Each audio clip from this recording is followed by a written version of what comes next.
But anyway, a couple of wind energy news articles I'm going to dwell on. One is called Iowa Land of Corn and Wind, and it's dated April 28th, 2010.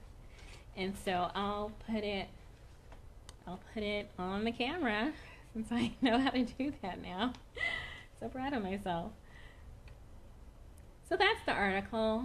It's not too, I think I'll just read it because it's not too visible there. Anyway, it says, how do you keep them on the farm? Give them jobs in turbine factories. Iowa ranks 30th among the 50 states in population and 23rd in square miles, but it's number 2 in wind, and it wants more. It's a state known for its dairy farms and bucolic rolling cornfields. Also became the leading provider of wind energy manufacturing jobs in 2009. So that's very exciting, particularly in this job market, particularly if you're a construction or heavy equipment operator. That's important. That's good news. And one of the reasons why this happened is 1983, Iowa enacted its alternate energy production law, essentially the first U.S. renewable energy standard, RES. And so this law required the state's 2 regulated utilities to obtain 105 megawatts of renewable energy. It did lack enforcement provisions. It was not enforced back then.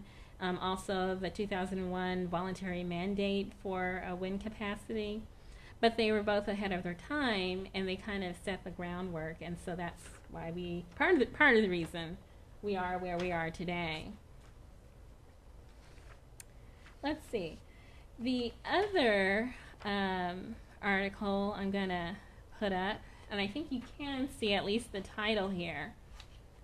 Wind farms generating energy and jobs in Iowa. And like I said, that's good news. Basically, in Cedar Rapids, hundreds of workers found employment with Clipper Turbine Works, one of many forward-looking companies found these days in Iowa's wind belt. You've got the Rust Belt, the Corn Belt, the Black Belt. Now we're the Wind Belt. I like that.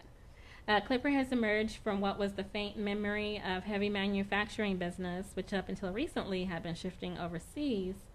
Those who once worked with manufacturers of printing presses and coal trucks are being reborn in this new economy and its need for clean energy. So they were once heavy equipment manufacturers, and they switched gears, kind of changed the game, did a 90, maybe 180 degree turn, and used their skills and talents to go into a growing field rather than a field that was shrinking. And it goes on to say that since many local manufacturing jobs have gone overseas recently, Clipper has been able to provide jobs to a base of experienced manufacturers, many without leaving town. Clipper's current factory used to build newspaper printing presses. And so colleges are following suit. For instance, they've been developing wind energy programs. The Iowa Wind Organization is comprised of University of Northern Iowa, Iowa State University, University of Iowa, DMAC, Kirkwood College, and Iowa Lake Community College. And so they've actually answered that need and, responded to that need and tried to get ahead of the curve by offering the curricula aimed at wind energy technicians. So the next step is probably moving turbines offshore, although that's highly debatable and controversial. So we'll see what develops from that. Maybe you'll hear it here first, or maybe on C-SPAN first. Okay. So let's see. Moving on to the next article. This is about John Deere. John Deere came up in the previous episode where I congratulated them for expanding their farm equipment manufacturing into wind energy, wind turbines. However, there is an article from Composites World, and it's John Deere sells wind power division to Exelon Generation, which is a Chicago, or actually, yeah, it's a Chicago company. Yeah, it's a Chicago company. Exelon Generation Company, LLC, Chicago, a wholly owned subsidiary of electric utility Exelon Corporation and Deere Incorporation, Moline, Illinois, have signed a definitive agreement under which Exelon will buy the Johnston, Iowa-based John Deere Renewables, LLC wind energy business.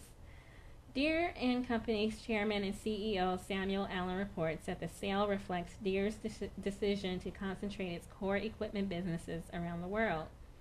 The agreement, announced August 31st, gives Exelon Generation ownership rights to 36 completed John Deere renewables and wind energy projects in 8 states with an operational capacity of 735 megawatts, enough to power 160,000 to 220,000 households. And there was a farm in Greenburg, Kansas, the little town that got leveled by weather a couple of years ago. I think a severe tornado leveled the town, and they built it renewable.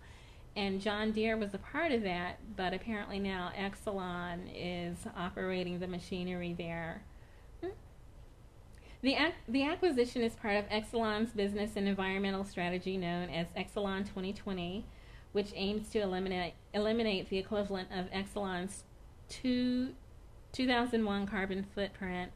And this may be good news. I mean, naturally being an Iowa girl or native, actually, I like the idea of Iowa-owned businesses providing jobs for Iowans. But, whatever it takes to grow the industry, as long as we're going forward, not backward, it's a good thing. One thing I do want to say is that, and this is commentary on my part, it's not part of the article. I just truly hope that Exelon did not purchase the renewable division from John Deere only to sit on the technology or dismantle the process.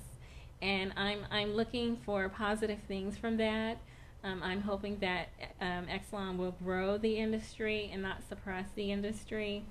And I say that because of a movie I watched that maybe some of you have also watched, and it's called Who Killed the Electric Car? And I'm just saying, Exelon, please don't kill wind energy. Please grow it. We need it here in Iowa. We need those jobs. We need to step forward, not backward. But anyway, I thought those were very interesting articles that I ran across. I'm just watching the news, and I'm sure that you are too. But I'm going to switch gears to the original topic of the show, which is solar. And this is another article that I found in the Des Moines Register. And this is from October 6th, 2001. And it says that the White House is to install solar panels by spring, which is exciting. Who wouldn't want that? But I think the story behind the story is pretty intriguing to me. I'll read a little bit of it. Solar power is coming to President Barack Obama's house. He plans to install solar panels atop the White House's living quarters. The panels are to be installed by spring and will heat water for the first family and supply some electricity. But here's the interesting part. Former Presidents Jimmy Carter and George W. Bush both tapped the sun during their days in the White House. Carter in the late 1970s spent $30,000 on a solar water heating system for West Wing offices. Bush's solar systems powered a maintenance building and some of the mansion and heated water for the pool.